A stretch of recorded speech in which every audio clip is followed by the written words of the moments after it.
to say I saw you dancing to the song just now. You couldn't help yourself. I didn't even know I was doing it. You were like shaking your shoulders. I was like, yes.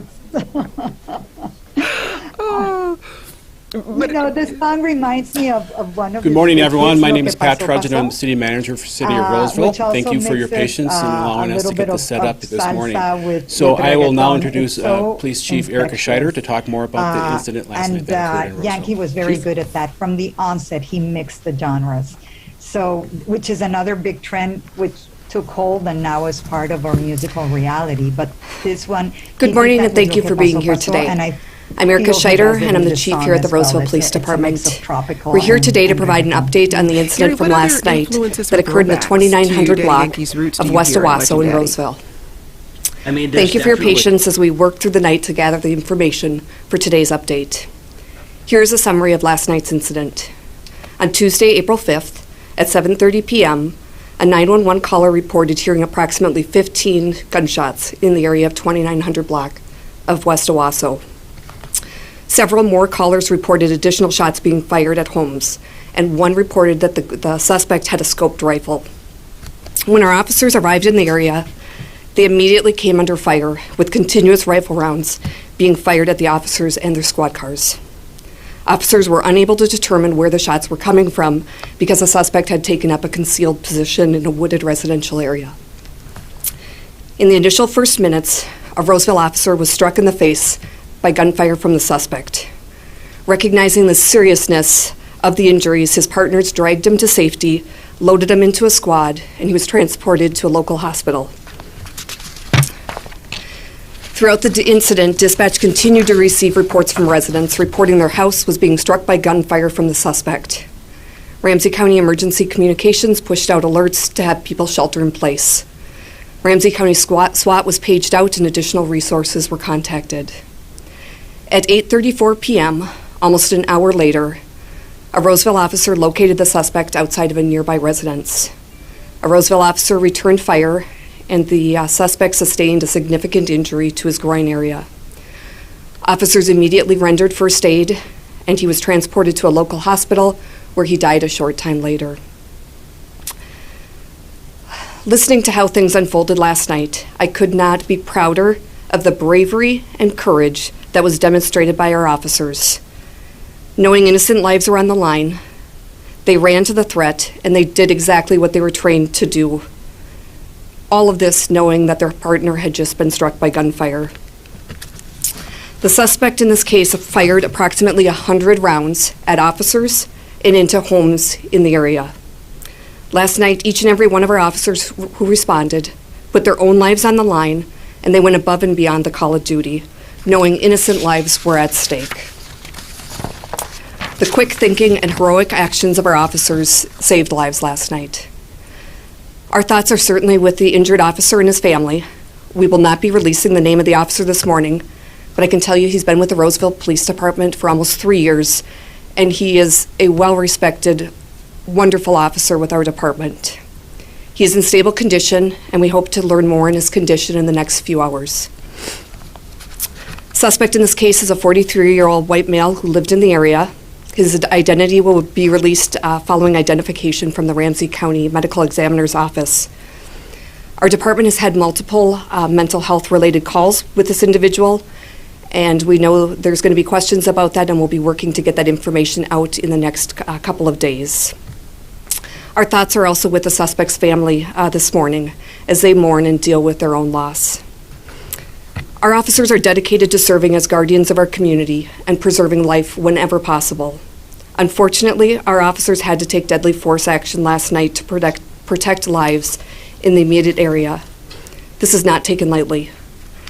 I want to thank all of the other law enforcement agencies who rushed in to help, including Ramsey County Sheriff's Department, the Minnesota State Patrol, Maplewood Police, White Bear Lake Police, St. Anthony, and all the others who rushed to assist us last night.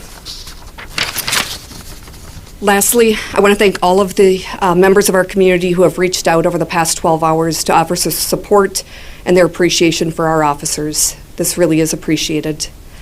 Please understand this remains a very active investigation with a crime scene that stretches multiple blocks. I'm sure there's going to be a lot of questions that we won't be able to answer this morning. One question I'm sure that will be asked is whether we have body-worn cameras.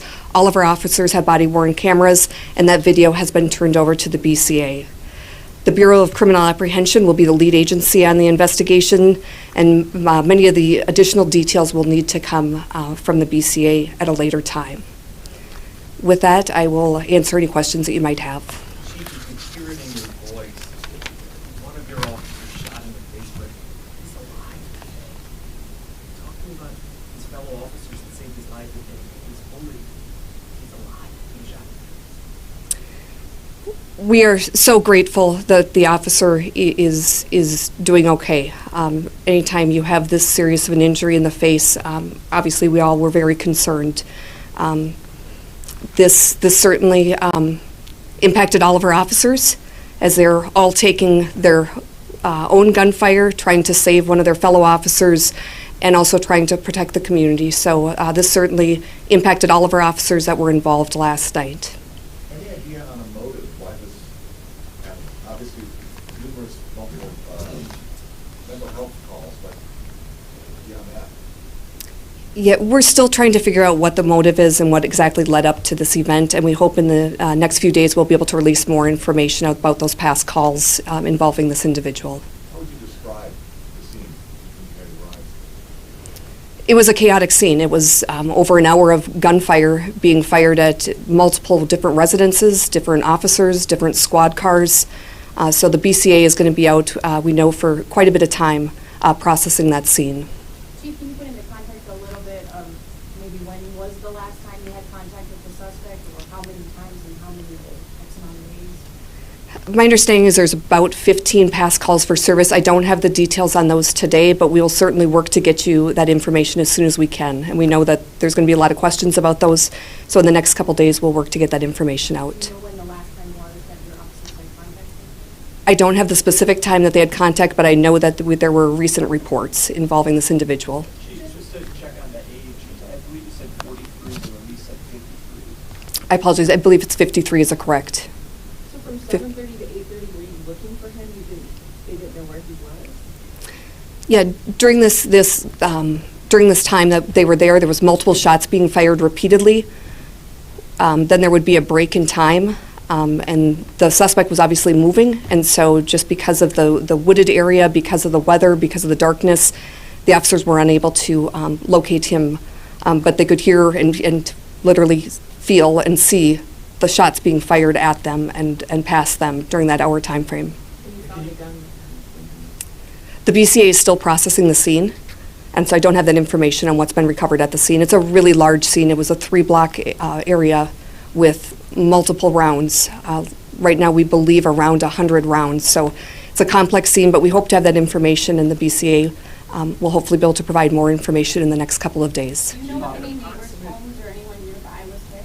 Neighbors' homes? We do know that there was people getting, their homes were struck. We had windows that were being broken out, and we had people reporting that they had rounds being fired into their house. And that's why we put out the alert very early to have people shelter into place. Have you made any past threats against police or other people? I don't have the specific details about those past incidents. We do have several mental health related incidents involving this individual and his family. Who live in this neighborhood, Chief? The suspect did live in the neighborhood.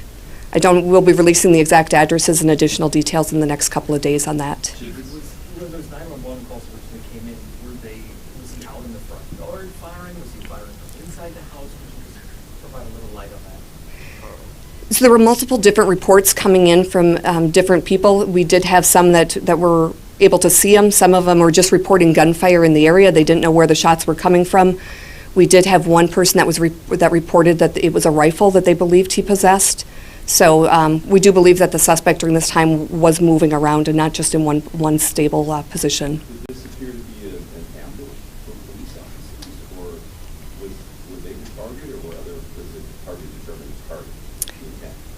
Yeah, we obviously don't know what the intent was. We just know it was fairly quickly after officers arrived that they immediately started taking rounds.